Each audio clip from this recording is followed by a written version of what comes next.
कहते हैं तपस्या में बैठे भगवान शिव के पसीने से नर्मदा प्रकट हुई। नर्मदा ने प्रकट होते ही अपने अलौकिक सौंदर्य से ऐसी चमत्कारी लीलाएं प्रस्तुत की कि खुद शिवजी पार्वती चकित रह गए। तभी उन्होंने नामकरण करते हुए कहा, देवी तुमने हमारे दिल को हर्षित कर दिया है, इसीलिए तुम्हारा नाम हुआ नर्मदा। नर्म का अर्थ है सुख और दा का अर्थ है देने वाली।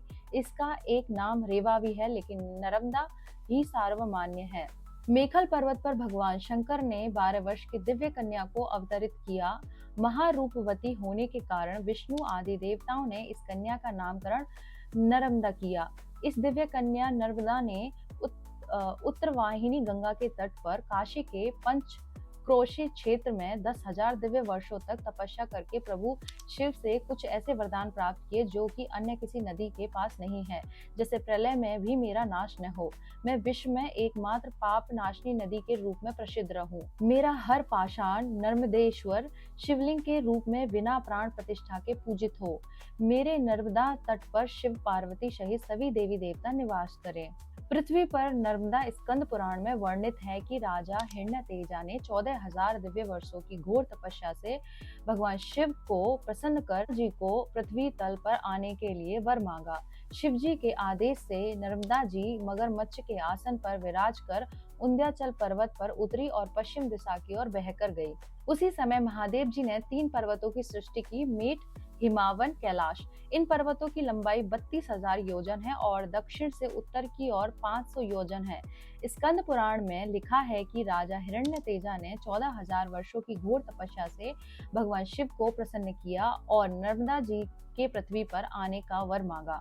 शिव जी के आदेश से नर्मदा जी मगरमच्छ के आसन पर 12 वर्ष की कन्या के रूप में मेकल पर्वत अमरकंटक पर अवतरित हुई। यहाँ से नर्मदा का गुजरात के भड़ूच में खंवात की खाड़ी में जाकर विलीन होती है। अमरकंटक को मां का शिरोभाग माना गया है, तो भड़ूच को पैर। नर्मदा नदी का सनातन धर्म में विशेष स्थान है। पुराणों शिव से ही नर्मदा जी की उत्पत्ति हुई है, इसीलिए उन्हें शिव की पुत्री माना गया है। होशंगाबाद जिले को रायसेन और सीहोर जिलों से अलग करने वाली नर्मदा का यहाँ के सामान्य जनजीवन में महत्वपूर्ण योगदान है। हमारे जन्म और विवाह से लेकर मृत्यु तक के संस्कारों में किसी न किसी रूप में नर्मदा शामिल होती हैं। सेठानी घाट होशंगाबाद के घाट शिव की नगरी, वाराणसी काशी जैसे ही है। सेठानी घाट प्रदेश की नहीं देश भर में प्रसिद्ध है। ये घाट 1880 में बना है। महिलाएं नर्मदा में भुजलिया तोड़कर ऊपर आ रही थी। बारिश के कारण फिसलन थी। यह देखकर रिक्टे ने दानदाताओं से घाट बनवाने के लिए सहयोग करने का कहा। दानदाताओं में से एक सेठानी जानकी बाई ने घाट के लिए दान दिया, इसलिए इस घाट को सेठानी घाट के नाम से जाना जाता है। सेठानी घाट से लगे हुए गोल घाट कोरी घाट भी है। सर्किट हाउस घाट, इसे अब परमहंस घाट के नाम से जाना जाता है। तब सर्किट हाउस बन रहा था, इसीलिए मजदूर नर्मदा से पानी लाते थे, जिसमें उन्हें तकलीफ होती थी। इसे हुए अंग्रेजों ने यह घाट बनवाया था। विवेकानंद घाट, ये घाट सबसे नया घाट माना जाता है। विवेकानंद घाट की जगह पहले नाला था, जिससे सड़क का पानी नर्मदा में मिलता था। इसी तरह शहर के अन्य घाट, मंगलावार पोस्ट ऑफिस घाट भी नर्मदा तट पर बने हैं। कोरी घाट, ये घाट अति प्राचीन है। इस घाट का नाम हनुमान घाट हो गया है। यहाँ पर हर पूर्णिमा पर मां नर्मदा जी की आरती होती है।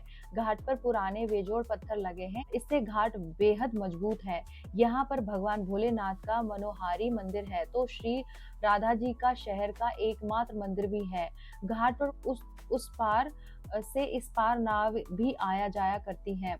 कई लोग इसे नाव घाट भी कहते हैं। जगदीशपुरा घाट, इस घाट का गोल घाट भी कहते हैं। इस घाट के किनारे भगवान जगन्नाथ जी का मंदिर है। इस मंदिर के कारण इसे भगवान जगदीश घाट भी कहते हैं। यहाँ प्रतिदिन लोग दीपदान करते हैं। साथ ही यहाँ पर रणछोड़ मंदिर और नागेश्वर मंदिर भी है। इस घाट से लगा हुआ ऐतिहासिक काले महादेव का मंदिर भी है। खर्रा घाट, नर्मदा जी का यह आखिरी घाट है, इसे घाट भी कहते हैं। वह राजघाट के नजदीक ही माना जाता है। यहाँ माँ दुर्गा का प्राचीन मंदिर भी है। इसे नर्मदा ब्रिजपुर भी कहते हैं। यहाँ पर बारिश के दिनों में बाढ़ के समय में माँ नर्मदा का दृश्य देखने को मिलता है। यहाँ के प्रमुख घाट है विवेकानंद घाट, परमहंस घाट, कोरी घाट, सेठानी घाट, मंगलवार घाट, गोल घाट, राजघाट, दिव्य ज्योति घाट, पर्यटन घाट, खर्रा घाट।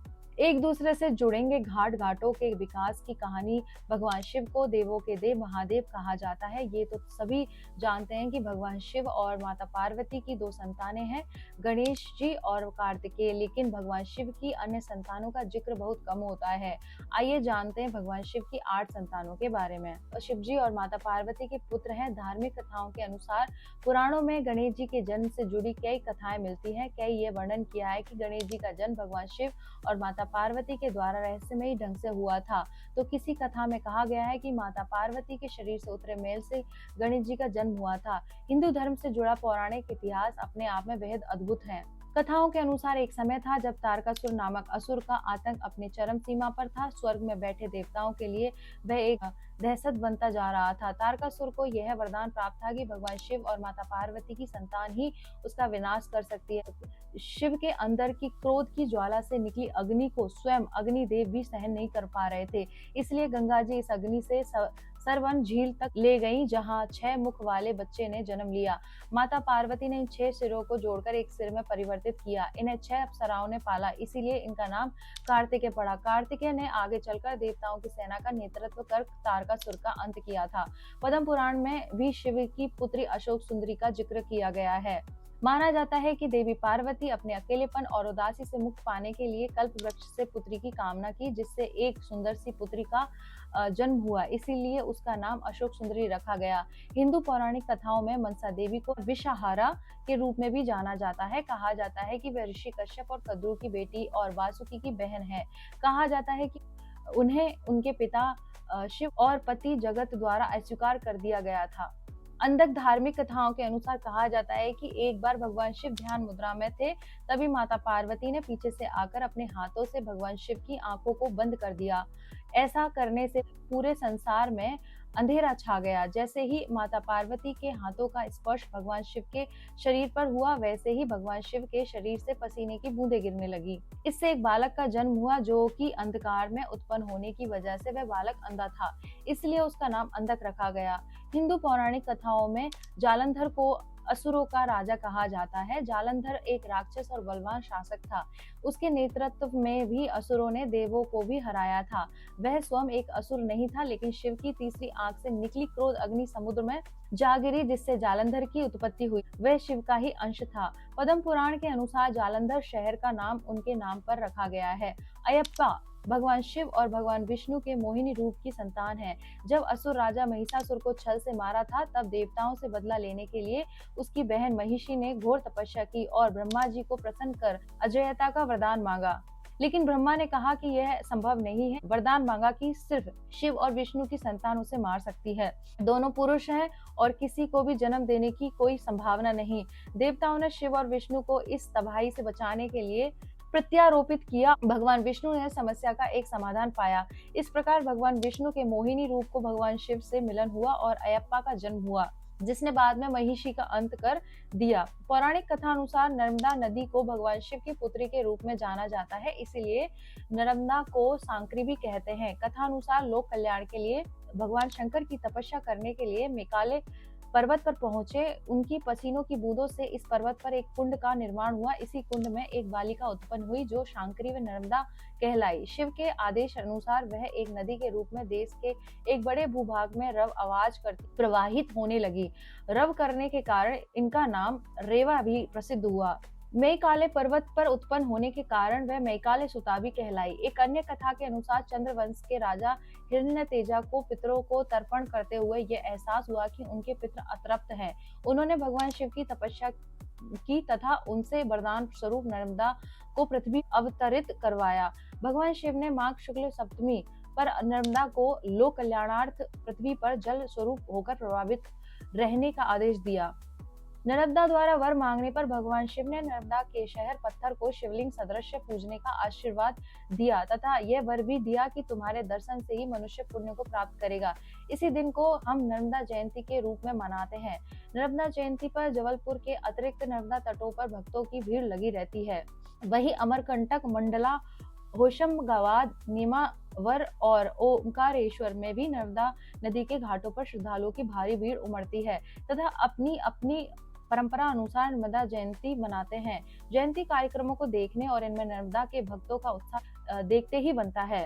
क्या कभी आपने सुना है कि नदी के किसी पत्थर को भगवान के तुल्य माना जाता है? इस प्रश्न का जवाब केवल एक नदी है, नर्मदा नदी में ही मिल सकता है। कहते हैं कि यहाँ पर हजारों लोग रोज नदी के किनारे पत्थर तलाशने पहुंचते हैं। पौराणिक कथा के अनुसार इन पत्थरों को भगवान शिव की उपाधि प्राप्त है।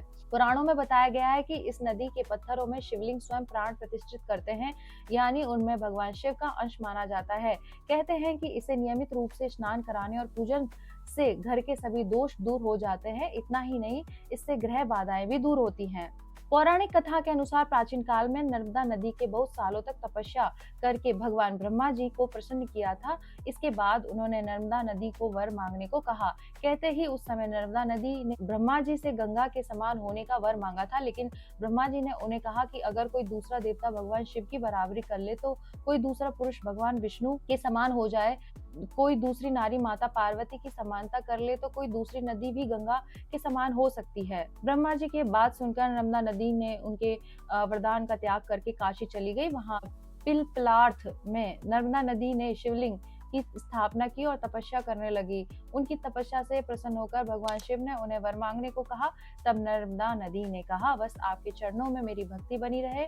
नर्मदा की ये बात सुनकर भगवान शिव शंकर प्रसन्न हुए और कहा कि तुम्हारे तट पर जितने भी पत्थर हैं वे सब मेरे वर से शिवलिंग रूप हो जाएंगे। आगे भगवान शिव ने कहा कि गंगा में स्नान करने पर शीघ्र पापों का नाश होता है, वहीं यमुना में 7 दिन और सरस्वती में 3 दिन में पापों का नाश हो जाता है, लेकिन तुम सिर्फ दर्शन मात्र से ही संपूर्ण पापों का नाश करने वाली होगी। इतना ही नहीं, तुमने जिस नर्मदेश्वर शिवलिंग की स्थापना की है वह पुण्य और मोक्ष देने वाला होगा। इतना सब कहने के बाद भगवान शिव उसी लिंग में लीन हो गए और शिव जी भी ये वरदान पाकर नर्मदा भी प्रसन्न हो गई। इसीलिए कहा जाता है नर्मदा नदी का हर कंकर शिव शंकर का रूप है। इस तरह से हमने आपको शिव जी के हर एक संतान के बारे में जानकारी दी है। आपको ये जानकारी अच्छी लगी है तो लाइक करें, कमेंट करें, सब्सक्राइब करें और मेरे साथ बोले ओम नमः पार्वती पतये हर हर महादेव शिव शंभो।